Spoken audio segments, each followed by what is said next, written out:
Saludos muy queridos hermanos en Cristo Jesús y amigos, soy el pastor misionero José Maidana y continuando con la serie de mensajes sobre las dispensaciones, hoy nos tocaría estudiar la última dispensación, la del reino.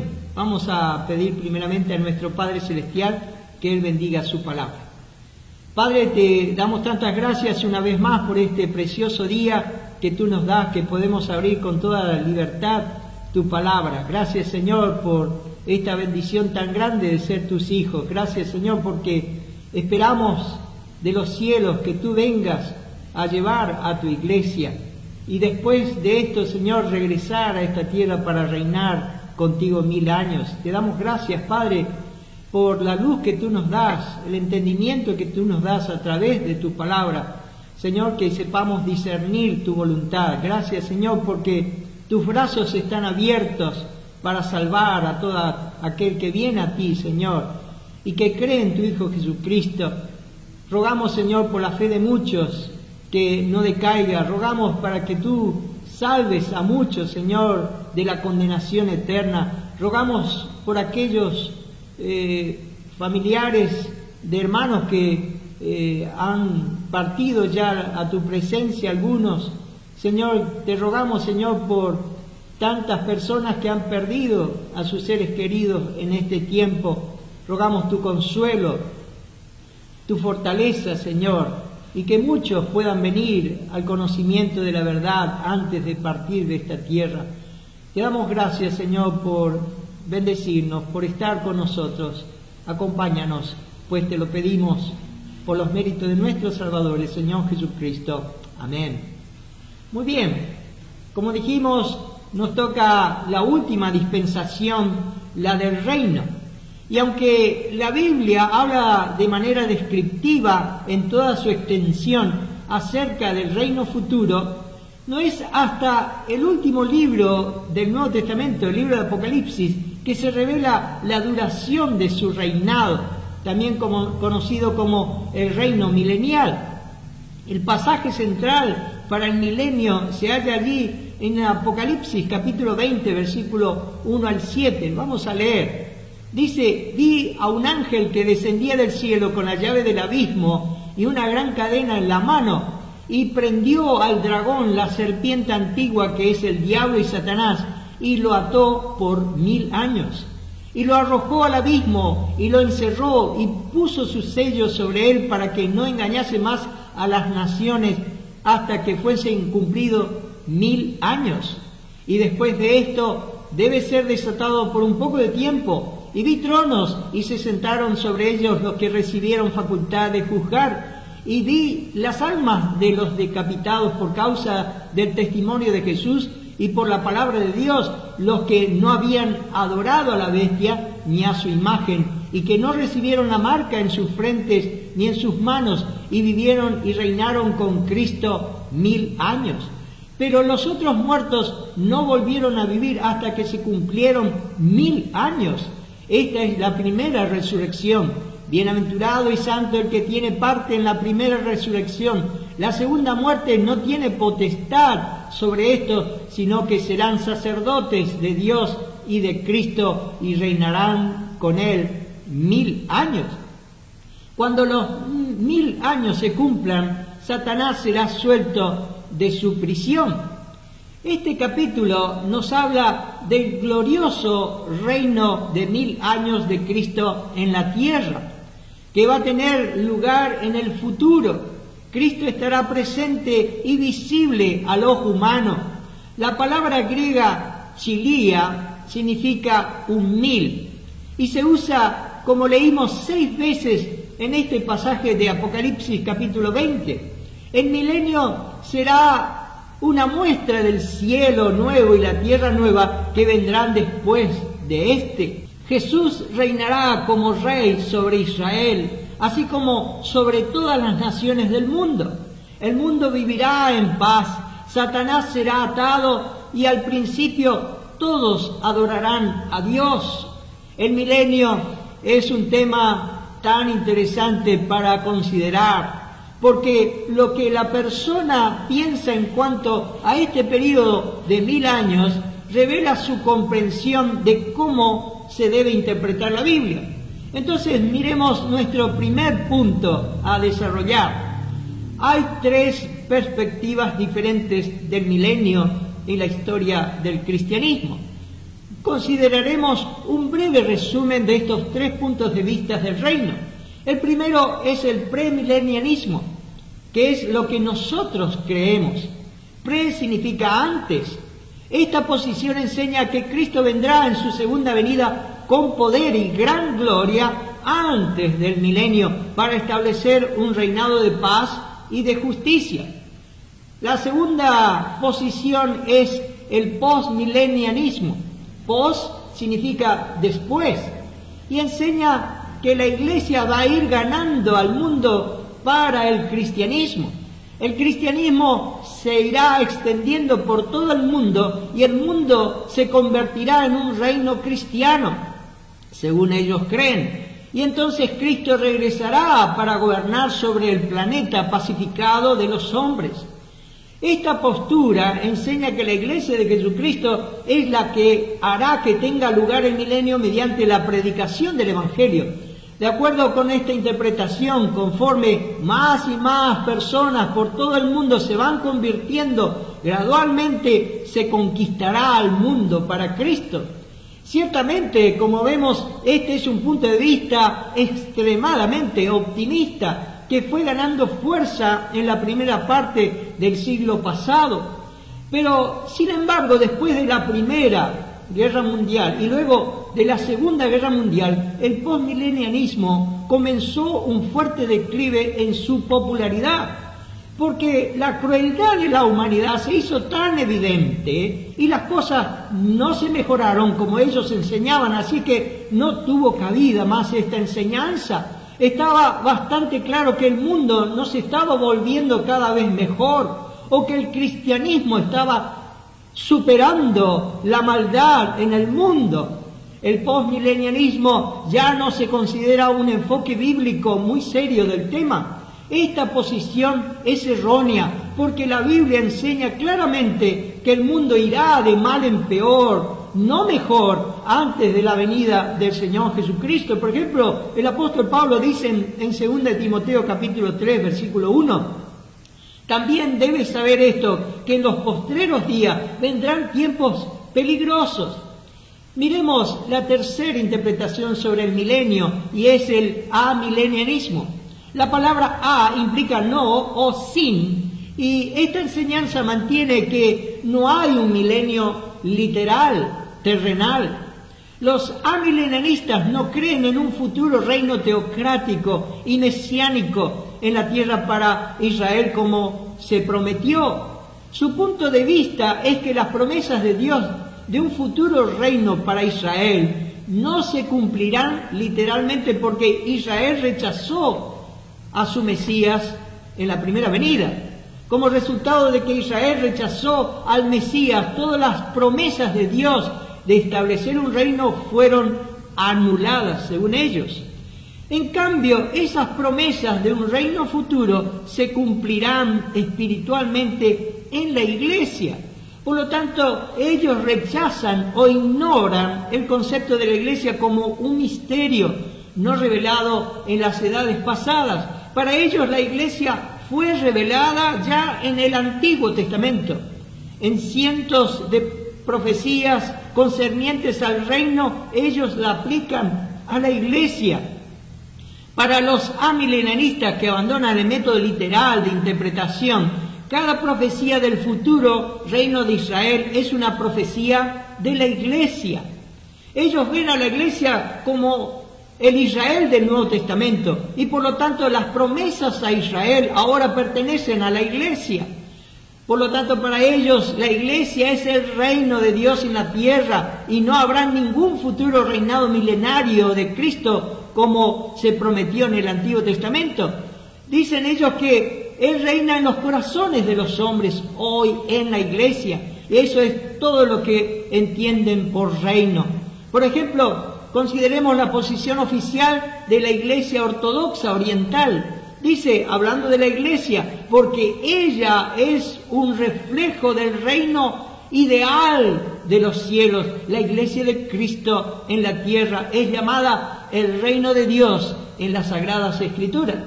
Entonces los amilenianistas creen que el milenio es espiritual. Las personas que aceptan esta posición toman porciones bíblicas como si fuera algo alegórico, algo espiritual, pero no algo literal, no algo físico, pues ellos dicen que el reino de Dios está sencillamente en el corazón humano, pero no hay futuro reino sobre la tierra. Bajo esta enseñanza, por ejemplo, allí en Isaías 65:25 dice: el lobo y el cordero serán apacentados juntos, y el león comerá paja como el buey, y el polvo será el alimento de la serpiente.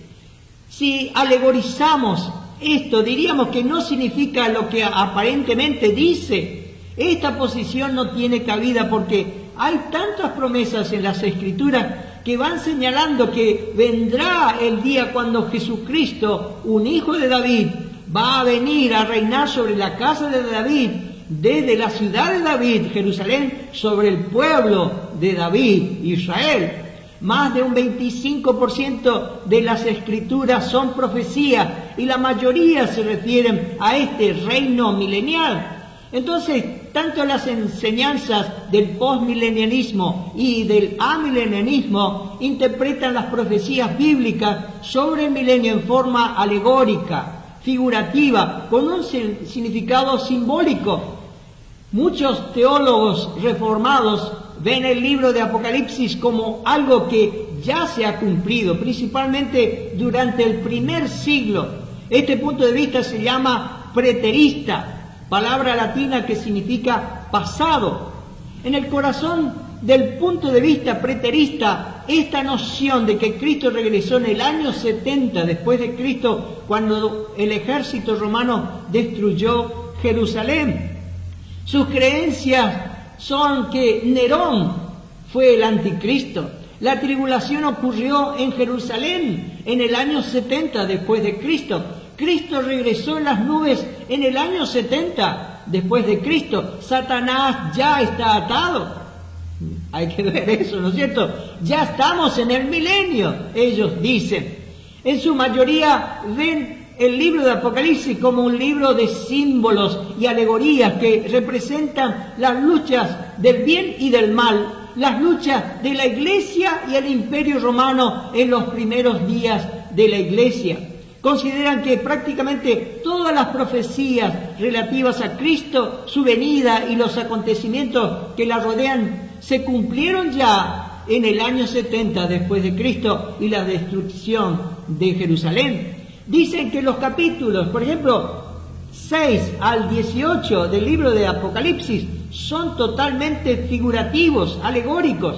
Pero el capítulo 19 de Apocalipsis, que nos habla de la segunda venida de Cristo, es literal. Entonces, el método literal de interpretación no se aplica al libro de Apocalipsis de forma coherente. Esto es justo lo que hacen también con las profecías del Antiguo Testamento, darles a todas un sentido espiritual, figurado, alegórico. Pero el punto de vista premilenario entienden el libro de Apocalipsis como eventos proféticos que se cumplirán literalmente en el futuro. El enfoque dispensacional sostiene que las profecías bíblicas deben ser interpretadas en su sentido llano, sencillo, obvio y normal. Dios quiere decir lo que dice y dice lo que quiere decir. Dios no nos ha dado su palabra para engañarnos o para confundirnos con ella. Él espera que recibamos con fe, con una fe sencilla, como de un niño, lo que Él ha dicho. Debemos tomarlo entonces simplemente por su palabra. La Biblia tiene que ser interpretada literalmente, que es la manera en que el lenguaje es entendido normal y natural. Miremos el segundo punto, el tiempo del milenio. El milenio comienza desde la segunda venida de Cristo, allá en Apocalipsis capítulo 19, versículo 11, hasta el nuevo cielo y la nueva tierra en Apocalipsis capítulo 21. Como leímos allá en Apocalipsis capítulo 20, 1 al 7 nos dice la duración del milenio. Note que 1000 años se encuentra 6 veces en estos versículos. Además, los versículos 2 y 3 tienen que ver con Satanás y 1000 años, atado y desatado. Los versículos 4 y 5 nos hablan de 2 grupos de muertos y 1000 años, unos viviendo y otros muertos.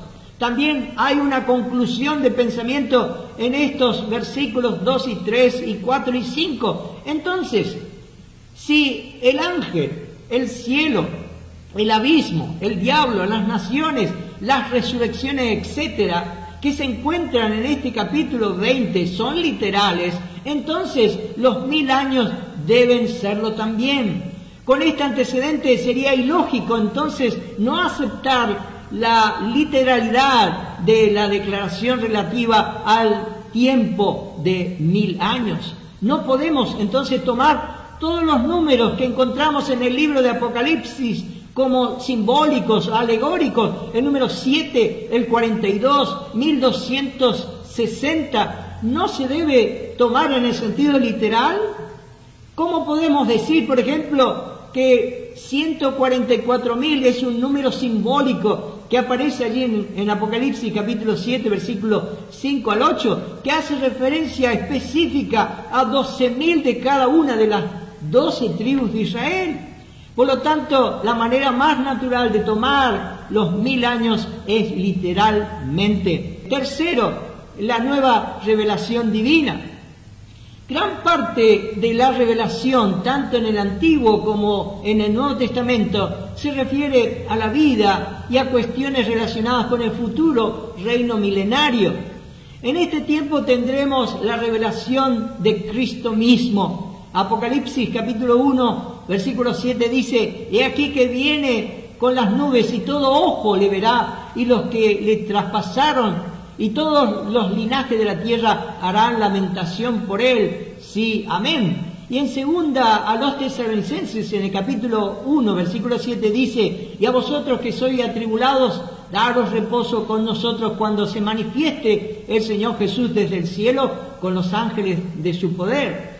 Durante la dispensación del reino milenario, la humanidad será gobernada por lo siguiente: la conciencia, el gobierno humano y el gobierno teocrático de Jesucristo sobre el mundo entero.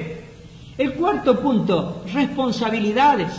En el reino habrá un conjunto de reglas por las que los hombres son responsables.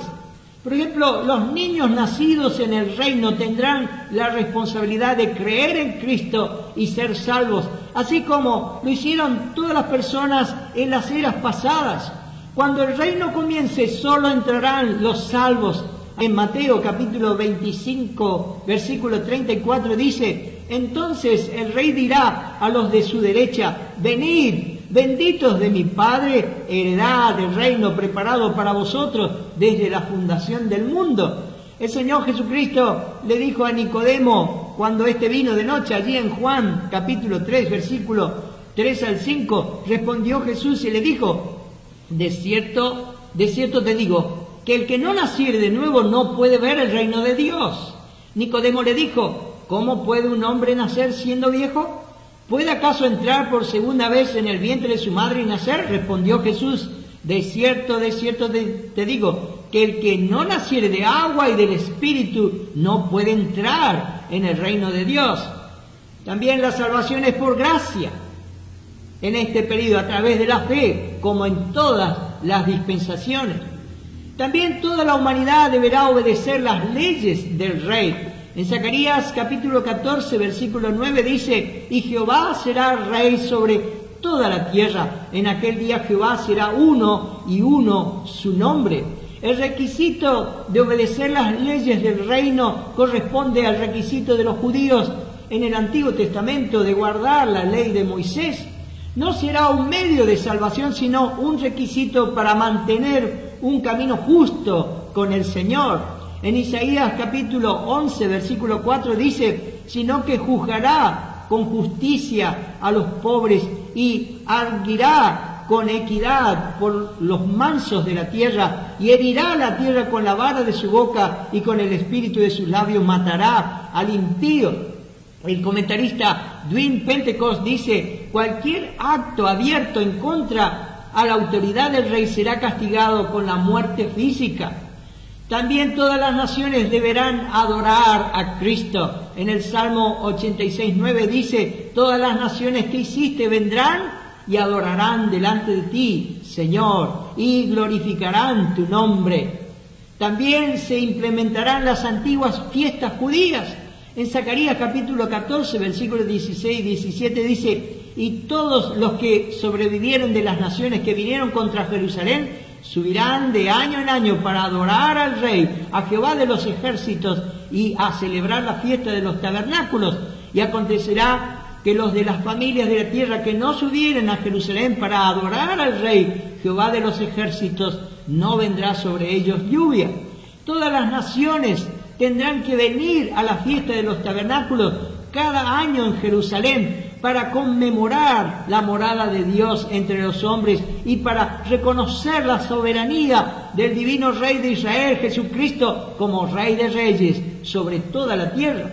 Miremos el quinto punto, el propósito del milenio. Primero es para recompensar al pueblo de Dios por su servicio fiel.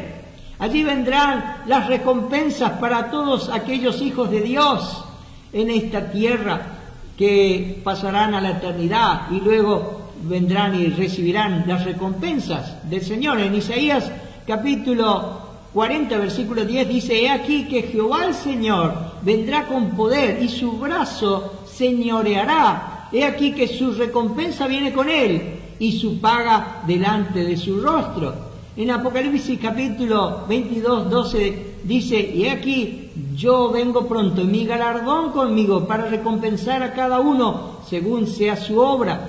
Cuando lleguemos al reino vamos a tener la oportunidad de servir al Señor de una manera nueva y especial. Allí el apóstol Pablo dice en 1 Corintios capítulo 6 versículo 2: ¿o no sabéis que los santos han de juzgar al mundo? Y si el mundo ha de ser juzgado por vosotros, ¿sois indignos de juzgar cosas muy pequeñas? Tiene que haber un milenio para poder recibir las recompensas en este periodo de 1000 años. Pero también el propósito del milenio es para dar cumplimiento a la oración del discípulo. El Señor enseñó a orar a sus discípulos.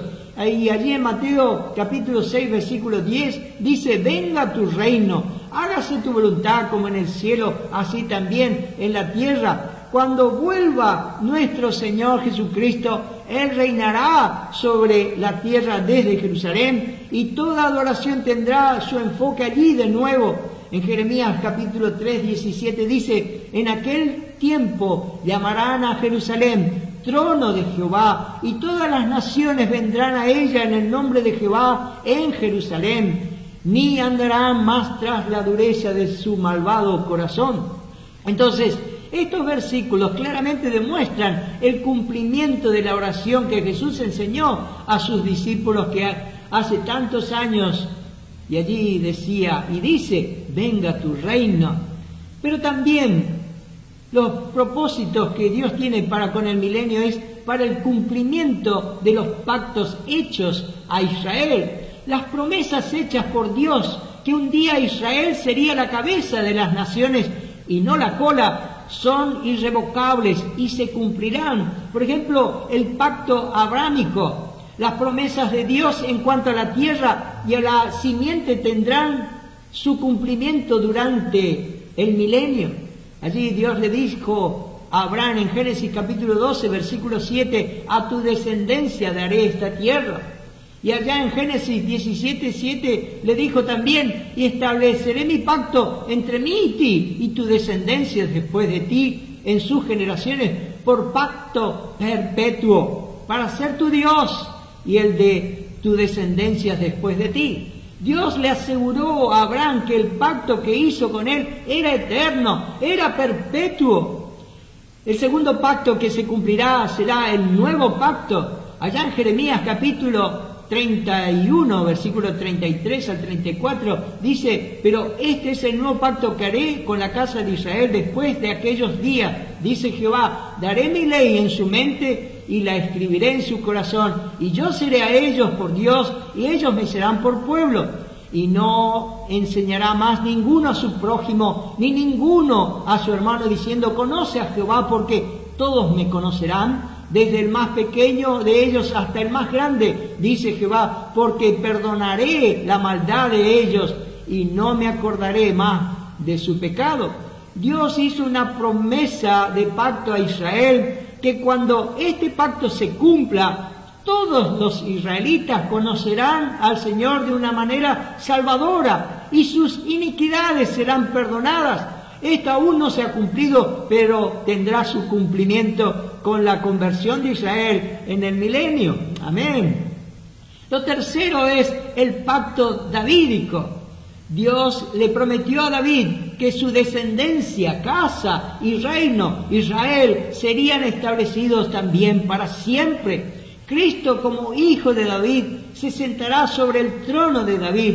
En 2 de Samuel 7, versículo 16 dice: y será afirmada tu casa y tu reino para siempre delante de tu rostro, y tu rostro será estable eternamente. En Jeremías capítulo 33, versículo 19 al 21 dice: vino palabra de Jehová a Jeremías diciendo: así ha dicho Jehová, si pudieres invalidar mi pacto con el día y mi pacto con la noche, de tal manera que no haya día ni noche a su tiempo, podrá también invalidarse mi pacto con mi siervo David, para que deje de tener hijo que reine sobre su trono. Allí vendrá el hijo de David, de la descendencia de David, y tomará el trono en Jerusalén, como dice aquí este pacto. El cuarto pacto, el pacto palestino, las promesas contenidas en el pacto palestino concernientes a la posesión de la tierra por los judíos tendrá su cumplimiento durante el milenio. Así, el pacto palestino asegura que después de haber sido dispersado Israel, será regenerado, reunido y restaurado del cautiverio mundial y reinstalado en su tierra. Esto nos dice en Deuteronomio capítulo 30, versículo 1 al 10. Los profetas de Israel hablaron de esto muchas veces. Lo encontramos 6 veces en el libro de Isaías, 5 veces en el libro de Jeremías y 4 veces en el libro de Ezequiel. También lo encontramos en Amós, en Miqueas, en Sofonías y en Zacarías. El pacto palestino asegura un futuro para la nación de Israel en su tierra. Miremos ahora el sexto punto, la gente del milenio. ¿Quiénes entrarán en el reino milenial? Habrá 2 diferentes grupos que estarán en la tierra durante el reino milenial: aquellos con cuerpos glorificados y aquellos con cuerpos terrenales que vivieron a través de la tribulación y pasaron el reino milenial. Los de cuerpos glorificados serán de los que forman la iglesia, quienes recibieron cuerpos glorificados en el arrebatamiento, como vemos allí en 1 Tesalonicenses capítulo 4, versículo 13 al 18. Y los que hayan resucitado después del regreso de Cristo a la tierra, como leímos allí en Apocalipsis capítulo 20, versículo 4 al 6. Aquellos con cuerpos terrenales pueden ser subdivididos en 2 grupos: los creyentes gentiles y los creyentes judíos, o el Israel, y que cuando Cristo regrese allí en su segunda venida, todo el de Israel se convertirá, creerá en el Señor Jesucristo. Y una de las profecías que encontramos, lo encontramos allí en Zacarías 12:10, hablando del Israel que va a quedar después allí vivo en la tribulación cuando venga el Señor. Y mirarán a mí, a quien traspasaron, y llorarán como se llora por hijo unigénito. Así que los creyentes gentiles, Israel, y los creyentes resucitados y del arrebatamiento, los cuales tendrán cuerpos glorificados, estarán en la tierra. La Biblia anotada por Scofield nos da un gráfico de esto. En la escena de la transfiguración aparecen en miniatura todos los elementos que tendrán allí el reino en su futura manifestación. Leamos en Mateo capítulo 17, versículo 1 al 3. 6 días después Jesús tomó a Pedro, a Jacobo y a Juan su hermano, y los llevó aparte a un monte alto, y se transfiguró delante de ellos, y resplandeció su rostro como el sol, y sus vestidos se hicieron blancos como la luz. Y aquí les aparecieron Moisés y Elías hablando con él. El Señor se revela no en humillación, sino en gloria. Moisés, ya glorificado, representa a los redimidos que a través de la muerte han entrado en el reino. Tercero, Elías también, ya glorificado, representa a los redimidos que mediante su traslado de este mundo han entrado en el reino. El cuarto, Pedro, Santiago y Juan, quienes todavía no han sido glorificados, representan por el momento a Israel en la carne, en el reino futuro. Y el quinto, la multitud al pie del monte, que nos habla del versículo 14 aquí en Mateo 17, dice cuando llegaron al gentío, que representa a las naciones que han de ser traídas al reino después que éste se haya establecido sobre Israel. Hasta aquí el comentario de Scofield. Miremos el séptimo punto, características en el reino milenario. En el milenio habrá extraordinarias bendiciones. Primero, Cristo estará aquí visiblemente como el Dios hombre glorificado. El Rey Jesús gobernará desde el trono de David, que estará en la ciudad de Jerusalén. De Jerusalén surgirá este reino de paz por todo el mundo. Daniel capítulo 2 versículo 44 dice: y en los días de estos reyes el Dios del cielo levantará un reino que no será jamás destruido, ni será el reino dejado a otro pueblo. Desmenuzará y consumirá todos estos reinos, pero él permanecerá para siempre. Otro, el futuro reino será una verdadera teocracia. El gobernante en esa teocracia será Dios mismo, uno que es omnisciente y omnipotente y amoroso y misericordioso. Cristo gobernará con vara de hierro y ejecutará justicia en la tierra y dará muerte a todos los oponentes y rebeldes. Cristo será el juez. Isaías capítulo 33 versículo 22 dice: porque Jehová es nuestro juez, Jehová es nuestro legislador, Jehová es nuestro rey, él mismo nos salvará. Pero también habrá justicia en este reino milenial. Jeremías 23:5 dice: he aquí que vienen días, dice Jehová, en que levantaré a David renuevo justo, y reinará como rey, el cual será dichoso, y hará juicio y justicia en la tierra. También Isaías 42:1 dice: he aquí mi siervo, yo le sostendré, mi escogido, en quien mi alma tiene contentamiento, he puesto sobre él mi espíritu, él traerá justicia a las naciones. Pero también será un reino de paz, porque Cristo, el príncipe de paz, gobernará. Solo entonces se cumplirá lo que el ángel anunció a los pastores allá en Lucas 2:14, y en la tierra paz. ¿Se acuerdan? Pero el Salmo 72:7 dice: florecerá en sus días justicia y muchedumbre de paz hasta que no haya luna. En Isaías capítulo 32:18 dice: y mi pueblo habitará en morada de paz, en habitaciones seguras y en recreos de reposo. Pero también no habrá más guerra, ni armas de guerra en el milenio. En Isaías 2:4 dice: y juzgará entre las naciones, y reprenderá a muchos pueblos, y volverán sus espadas en rejas de arado, y sus lanzas en hoces. No alzará espada nación contra nación, ni se adiestrarán más para la guerra. Todas las armas e implementos que el hombre ha inventado para las guerras serán eliminados. Será un tiempo cuando la guerra será totalmente desconocida. Todo eso será posible cuando Cristo venga y establezca su gobierno en la tierra. Pero también en este tiempo Satanás será atado, como leímos allí en Apocalipsis capítulo 20, versículo 1 al 3. No puede haber un reino de paz, de justicia absoluta de 1000 años con el Señor Jesucristo hasta que Satanás sea quitado de escena terrenal. La maldición del mundo comenzará a desaparecer de la tierra. como vemos allí en Romanos capítulo 8, versículo 22, como hoy vivimos, porque también la creación misma será libertada de la esclavitud, de corrupción, a la libertad gloriosa de los hijos de Dios, porque sabemos que toda la creación gime a una y a una está en dolores de parto hasta ahora. Pero también en el reino milenial las enfermedades serán eliminadas. Isaías capítulo 35, versículos 5 y 6 dice: entonces los ojos de los ciegos serán abiertos y los oídos de los sordos se abrirán. Entonces el cojo saltará como un ciervo y cantará la lengua del mudo, porque aguas serán cavadas en el desierto y torrentes en la soledad. ¡Qué bendición!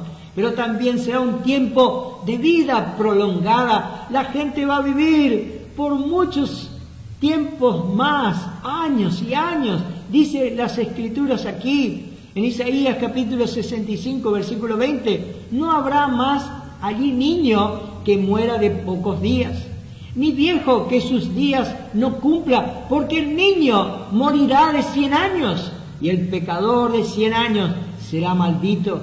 Cuando usted tenga 100 años, si muere, los demás dirán: fue un niño. Hoy en día todos los que se acercan ciertamente a los 100 años no se sienten realmente bien en su cuerpo, pero un día eso se va a llamar un niño. Pero también en el reino milenial será un tiempo de gozo. Será la respuesta a las oraciones angustiadas y de muchas desesperanzas que hoy vivimos en esta tierra. El milenio será un tiempo de alegría. En Isaías capítulo 61, versículo 7 dice: en lugar de vuestra doble confusión y de vuestra deshonra, os alabarán en sus heredades, por lo cual en sus tierras poseerán doble honra y tendrán perpetuo gozo. Perpetuo gozo. Pero también en el reino milenial habrá prosperidad. El desierto, dice, florecerá como una rosa. Isaías 35:1, se alegrarán el desierto y la soledad, el yermo se gozará y florecerá como la rosa. En Amós 9:13, mire lo que dice: he aquí vienen días, dice Jehová, en que el que ara alcanzará al segador, y el pisador de las uvas al que lleve la simiente, y los montes destilarán mosto, y todos los collados se derretirán. El ciclo de reproducción en términos de cosecha será tan abundante que mientras unos van cosechando, el que viene arando le viene pisando los talones, cantando. Habrá prosperidad, pero también el reino animal será cambiado, perderá su ferocidad y agresividad. En Isaías capítulo 11, versículo 6 al 9 dice: morará el lobo con el cordero, y el leopardo con el cabrito se acostará. El becerro y el león y la bestia doméstica andarán juntos, y un niño los pastoreará. La vaca y la osa pacerán, sus crías se echarán juntas, y el león como el buey comerá paja. Y el niño de pecho jugará sobre la cueva del aspid, y el recién destetado extenderá su mano sobre la caverna de la víbora. No harán mal ni dañarán en todo mi santo monte, porque la tierra será llena del conocimiento de Jehová, como las aguas cubren el mar. También el conocimiento de la gloria de Dios llenará la tierra. En Habacuc 2:14 dice: porque la tierra será llena del conocimiento de la gloria de Jehová, como las aguas cubren el mar. Pero también habrá enseñanza divina. El Señor enseñará directamente a su pueblo. En Isaías 2:3 dice: y vendrán muchos pueblos y dirán: venid y subamos al monte de Jehová, a la casa de Dios, del Dios de Jacob, y nos enseñará sus caminos, y caminaremos por sus sendas, porque de Sión saldrá la ley, y de Jerusalén la palabra de Jehová. Pero también será un tiempo de santidad. En Isaías capítulo 29-23 dice: porque verá a sus hijos, obra de sus manos, en medio de ellos, que santificarán mi nombre, y santificarán al santo de de Jacob y temerán al Dios de Israel. El pecado se cortará por lo sano y la desobediencia se castigará de inmediato. El reino de Cristo será un reino santo. Todo esto y mucho más es el milenio. Aquí tan breve, ¿no es cierto?, pero nos muestra brevemente lo que es un cuadro de lo que será el cielo. El octavo punto, el fracaso. ¡Oh, qué tema!, ¿no es cierto? El fracaso. Desafortunadamente, no todos los hijos nacidos durante el reino milenario vendrán a la fe en el Señor Jesucristo. Aquellos que no lo hagan serán arrastrados por Satanás a una rebelión contra Dios. Al final del reino milenial, cuando Satanás sea soltado por un poco de tiempo, en Apocalipsis capítulo 20, versículos 7 y 8 dice: cuando los 1000 años se cumplan, Satanás será suelto de su prisión y saldrá a engañar a las naciones que están en los 4 ángulos de la tierra, a Gog y a Magog, a fin de reunirlos para la batalla, el número de los cuales es como la arena del mar. Nos preguntamos, ¿cómo es posible que algunas de esas personas se rebelen contra Cristo cuando Satanás no está presente? Esto nos habla del problema principal del ser humano, que es el corazón. La obediencia del hombre en muchos casos es solo externa y superficial. El hombre se unirá a Satanás en la rebelión final contra Dios. En las diversas dispensaciones, Dios ha demostrado todos los medios posibles para tratar con la humanidad, en la inocencia, en la conciencia, en la ley, en la gracia y en el reino. Y en cada dispensación el hombre falla, fracasa. Por lo tanto, a través de toda la eternidad, nadie podrá afirmar que si Dios solo hubiera hecho esto o aquello, entonces los hombres podrían haber llegado a ser santos y buenos. En cada ambiente imaginable, bajo cada circunstancia posible de esta humanidad donde Dios le permitió vivir al ser humano, fracasó, falló. Durante el milenio, la humanidad vivirá bajo condiciones ideales. El gobierno perfecto, el Señor Jesucristo reinará. Justicia perfecta, clima perfecto, abundancia de todo. Habrá gozo, paz, plenitud y alegría. El Señor Jesucristo habrá venido a reinar en la tierra. Los rebeldes habrán sido destruidos, incluido la bestia y el falso profeta. Y ahora, al comenzar el reino, vemos que el mismo diablo que engañaba a las naciones es atado y se le impide llevar a cabo sus malvadas intenciones.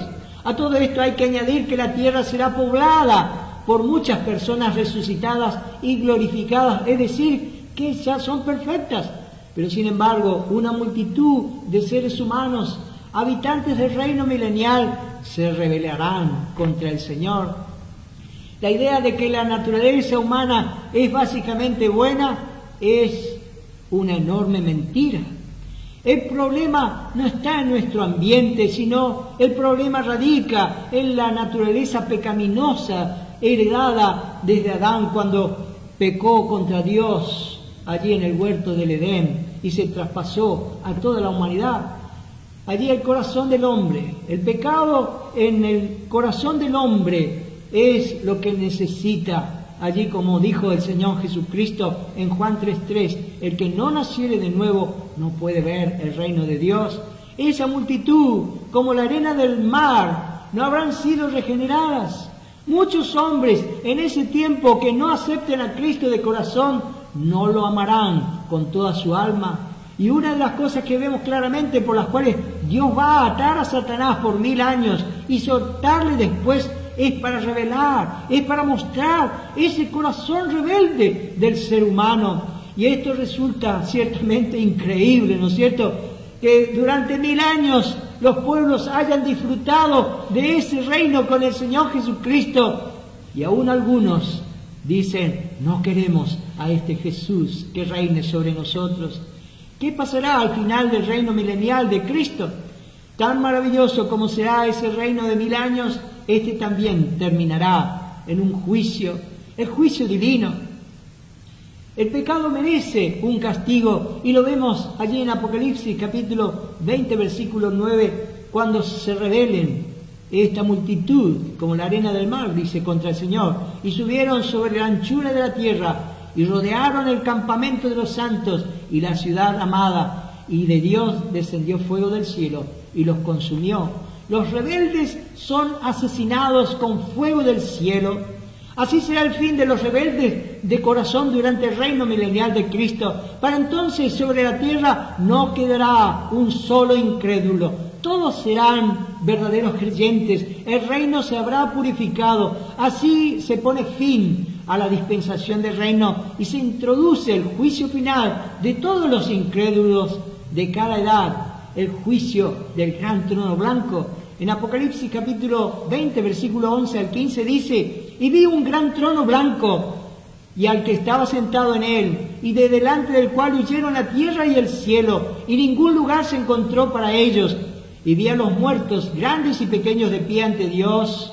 Y los libros fueron abiertos, y otro libro fue abierto, el cual es el libro de la vida, y fueron juzgados los muertos por las cosas que estaban escritas en los libros según sus obras. Y el mar entregó los muertos que había en él, y la muerte y el Hades entregaron los muertos que había en ellos, y fueron juzgados cada uno según sus obras. Y la muerte y el Hades fueron lanzados al lago de fuego. Esta es la muerte segunda. Y el que no se halló inscrito en el libro de la vida fue lanzado al lago de fuego.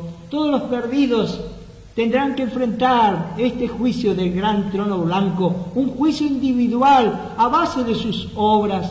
Ninguno de los salvos estará allí presentes.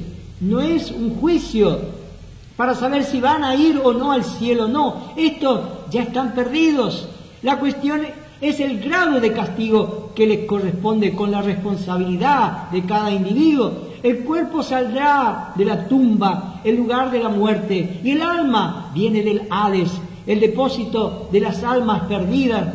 Resucitados ellos son lanzados al lago de fuego, donde sufren en cuerpo, alma y espíritu por los siglos de los siglos. Qué glorioso tiempo será el reino milenial, ¿no es cierto? Esperamos que todos aquellos que me están viendo estemos allí. En Apocalipsis capítulo 21-27 dice: no entrará en ella ninguna cosa inmunda o que hace abominación y mentira, sino solamente los que están inscritos en el libro de la vida del Cordero. El Señor vino por primera vez para ser nuestro Salvador. En la segunda vez Él vendrá para ser nuestro Rey. La venida de Cristo para establecer su reino será muy diferente a la primera vez que Él vino. Llegará el momento, dice la Biblia, en que toda persona en este mundo se doblará ante Dios y dirán: tú eres Señor, y tú eres Rey, y tú eres digno. Pero para entonces será demasiado tarde para muchos, porque allí usted ya no llegará a ser creyente cuando llegue a ese lugar. La oportunidad habrá pasado. Dice en Filipenses capítulo 2, versículos 10 al 11, para que en el nombre de Jesús se doble toda rodilla de los que están en los cielos y en la tierra y debajo de la tierra, y toda lengua confiese que Jesucristo es el Señor, para gloria de Dios Padre. O bien se arrodilla usted ahora voluntariamente y con humildad, o un día usted doblará sus rodillas delante de Él y reconocerá que Él es Rey, pero se perderá por toda la eternidad. Cuánto mejor es decir ahora: Señor Dios, creo en tu Hijo Jesucristo, creo que eres el Salvador del mundo, lo recibo en mi corazón como mi Salvador, me arrodillo ante ti, Señor. Cuando usted lo hace, y ojalá que lo haga ahora, no estará obligado a hacerlo más adelante, porque será lo más natural que surja en su vida, amarlo y adorarlo. Entonces mi pregunta es, querido amigo, ¿se ha arrodillado ya ante Él, ante este Rey Jesús del que estamos hablando, de que la Biblia lo señala desde el libro de Génesis hasta el libro de Apocalipsis? Hay una buena noticia, es que usted puede recibirle como su Salvador hoy mismo. Todo lo que tiene que hacer es pedírselo a Él de corazón. La Biblia dice en Romanos capítulo 10, versículos 9 y 10, que si confesares con tu boca que Jesús es el Señor y creyeres en tu corazón que Dios le levantó de los muertos, serás salvo, porque con el corazón se cree para justicia, pero con la boca se confiesa para salvación. Y en Romanos 10:13 dice, porque todo aquel que invocar el nombre del Señor será salvo. No quisiera invocar el nombre de Cristo para ser salvo y pedirle perdón de todos sus pecados. Oh, quiera el Señor que lo pueda hacer en este día. Gracias a Dios. Padre, te damos tantas gracias por tu palabra. Gracias, Señor, por esta enseñanza. Gracias por este aliento. Nuestra mirada está en ti, Señor, y nos da reposo, nos da consuelo. Rogamos por aquellos que no te conocen todavía. Hoy pueda ser el día que ellos vengan ante este llamado tan tierno y misericordioso que tú haces. El que viene a mí, yo no le echo fuera. Venid a mí, todos los que estáis trabajados y cargados, que yo os haré descansar. En ti hay reposo, en ti hay esperanza, en ti hay consuelo, en ti hay vida eterna. Oh Padre Celestial, bendiga a tu pueblo, que podamos continuar predicando, sembrando la buena semilla. Oh Padre Celestial, bendigas a todos aquellos que están sufriendo, pues te lo pedimos en los méritos de Cristo Jesús, nuestro Salvador.